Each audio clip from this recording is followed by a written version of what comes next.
Es radio. Son las 2 de la tarde, es la 1 en Canarias. Servicios informativos.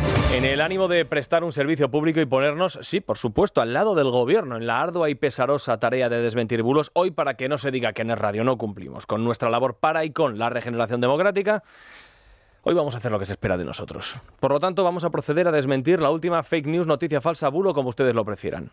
La desinformación se refiere a la investigación que pesa sobre el fiscal general del Estado por haber obligado a sus subordinados a desvelar datos confidenciales de un particular, en otras palabras, por revelar secretos, lo que constituye un delito.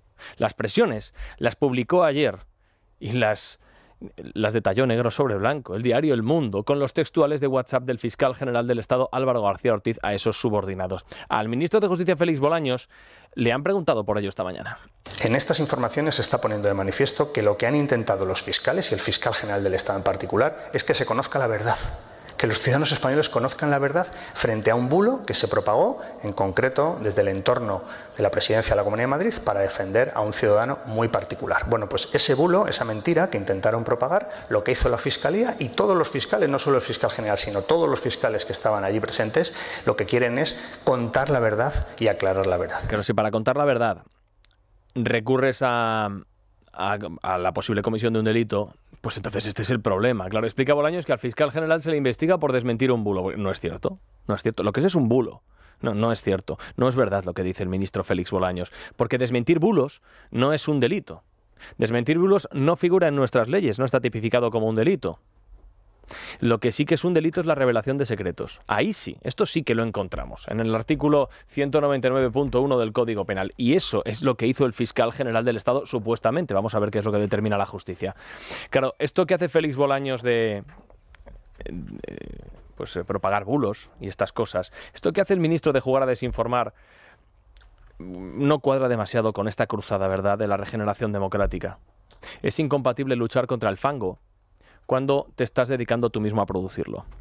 Esta es una de las noticias del día que luego comentaremos. La otra de las noticias del día es que la justicia catalana le está pidiendo al Tribunal Supremo que impute a Puigdemont por traición por reunirse con agentes de Vladimir Putin para financiar el golpe independentista del año 2017. Enseguida les vamos a contar los detalles, pero antes un poco de contexto para comprender cómo la injerencia rusa en el proceso independentista y las relaciones de Puigdemont con el Kremlin han pasado de preocuparle muchísimo al Partido Socialista a preocuparle absolutamente nada, y todos podemos entender bastante bien por qué.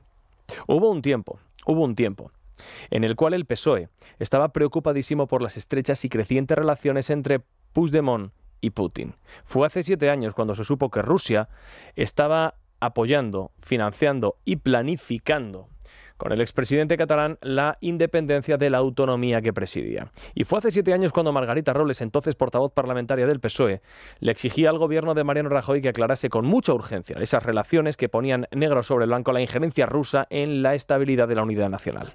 Que exista el riesgo, que exista la posibilidad, según nos informan muy fundadamente los medios de comunicación, de esas posibles interferencias extranjeras, nos parece que es necesario que aquí en el Congreso se informe y que desde luego se despeje cualquier duda. Esta es Margarita Robles, insistimos, año 2017, citando las informaciones de los medios de comunicación, las que se habían publicado, porque hubo un tiempo en el cual en España, cuando los medios publicaban que al gobierno se le estaba escapando, por ejemplo, la relación de Putin con Puigdemont, es decir, una cosa bastante grave, pues el gobierno de turno no salía a hablar de la máquina del fango ni de pseudomedios de comunicación, ni tampoco salía a anunciar que iba a legislar contra ellos.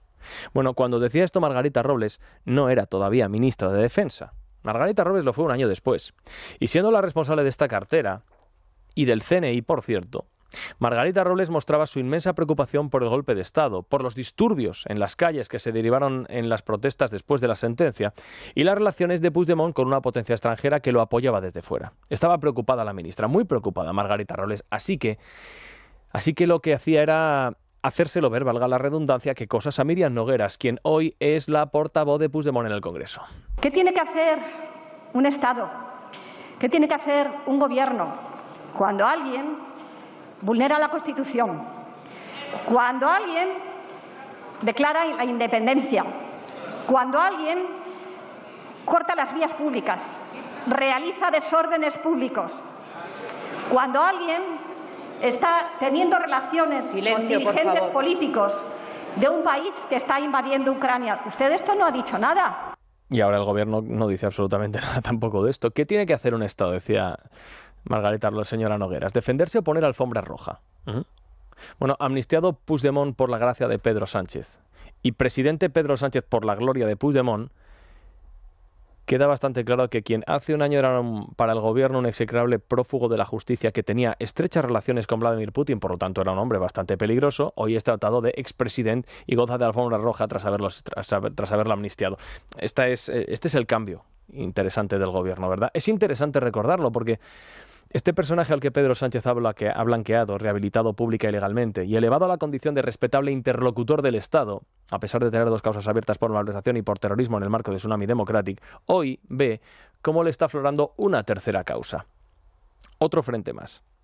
Porque el juez que investiga las relaciones de Putin con Puigdemont, lo que se conoce como el caso Bolog, se está investigando también los delitos de traición y malversación. Ojo, los delitos de traición y malversación por las relaciones con Putin, que no solamente se le atribuyen a él, sino también a su director de oficina Josep Lluís Alay, al expresidente catalán Artur Mas, a la exdiputada Elsa Artadi, pero ojo, cuidado, también al presidente de la Fundación Catmon, Víctor Terradellas, el empresario ruso Alexander Dimitrenko y el diputado de Junts, Francesc Dalmases. Además hay otras 5 personas. ¿Saben ustedes entre las 5 personas quién es? Gonzalo Boye, el abogado de Puigdemont, que cuando se ha enterado esta mañana ha recibido una llamada de teléfono, la de la televisión pública catalana TV3.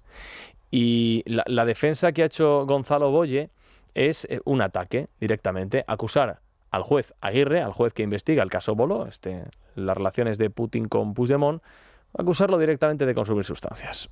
A ciertas edades los psicotrópicos son peligrosos y llevan a delirios como el que estamos leyendo en estas 57 páginas que se han escrito a costa del erario público. La auténtica malversación es esa, no otra. Esta es una apreciación interesante. Primero la de las 57 páginas que se han escrito a costa del erario público, solo porque un juez evidentemente es un funcionario y cobra evidentemente del Estado. Hombre, del erario público también sacó muchísimo dinero Puigdemont, pero claro, como esto ya la malversación está directamente amnistiada, o al menos en esto está el fiscal general del Estado, pues de esto Gonzalo Boye no dice absolutamente nada. Ahora, lo de los psicotrópicos es interesante, porque en esta materia Gonzalo Boye es autoridad. No en vano se va a sentar en el banquillo por blanqueo relacionado con el narcotráfico, así que evidentemente algo sabrá de esto. Total, que el instructor Aguirre precisa que una vez se finalice la parte esencial de la instrucción de la presente pieza, se elevará exposición razonada al Tribunal Supremo sobre los aforados Puigdemont y Dalmases, porque son los que tienen que juzgar el Supremo, el resto no. Bueno, ¿y saben por qué se investiga esto? Pues porque lo ha pedido el Parlamento Europeo, al que le preocupa mucho cómo Rusia o Putin se infiltran en Europa para desestabilizar las democracias occidentales. A ver, que Rusia se comprometió a facilitar hasta 10.000 soldados y una partida de 500.000 millones de dólares si fructificaba el proceso independentista a cambio de convertir a Cataluña en un paraíso fiscal de las criptomonedas, pues esto ya se sabía. Y aunque es verdad que esos soldados no aparecieron, el juez que investiga sí que considera probado que el entorno de Puigdemont recibió fondos rusos para financiar la operación. Y por eso en su escrito el juez atribuye a Puigdemont y acompaña a todos los demás el delito de traición. Un delito que engloba la inducción a la guerra, favorecimiento del enemigo, espionaje, declaración de guerra o firma de paz en contra de lo dispuesto en la Constitución Española del 78. Por todo esto el juez lo que pide al Supremo es: oiga, investigue usted a Puigdemont, yo no lo puedo hacer, pero ya tengo la instrucción hecha, hago 57 páginas y en cuanto yo termine se lo dejo a ustedes, señores del Supremo. Creo que la ley de amnistía es muy clara, y en particular con los... Un momento, señor Bolaños, no se adelante, ahora vamos con usted. ¿Por qué al gobierno no le gusta nada que esto pueda llegar al Supremo? ¿Por qué le incomoda? Pues porque en el Supremo está el presidente de la Sala de lo Penal, que es Manuel Marchena, o porque hay fiscales como Javier Zaragoza, por ejemplo, Fidel Cadena, Consuelo Madrigal, que consideran que, hombre, que al independentismo, pues que no lo ven igual que el gobierno. Por eso le incomoda mucho al Ejecutivo de Pedro Sánchez. De manera que ahora sí ya puede hablar usted, señor Bolaños, porque le han preguntado esta mañana por esta investigación. ¿Qué es lo que ha dicho? Creo que la ley de amnistía es muy clara, y en particular con los delitos que se están hablando en ese procedimiento es clarísima. Incluso la ley de amnistía aquí lo que hace es reflejar y estar en línea con la Carta de Naciones Unidas, ni más ni menos. Y es clarísimo los requisitos que se establecen en relación con ese procedimiento. Yo espero que el Estado de Derecho en España funcione, la separación de poderes, que por tanto el Parlamento apruebe las leyes de manera democrática y los jueces apliquen las leyes que el Parlamento ha decidido.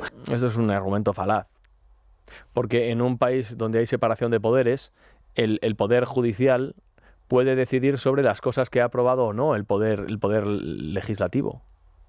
Esto lo hemos explicado muchas veces. Si en España cualquier gobierno llega y hace una ley, aprueba una ley en la que dice que no pueden votar las mujeres, pues esto es inconstitucional. Así que esa ley no puede salir adelante. Bueno, pues con la amnistía más o menos lo mismo.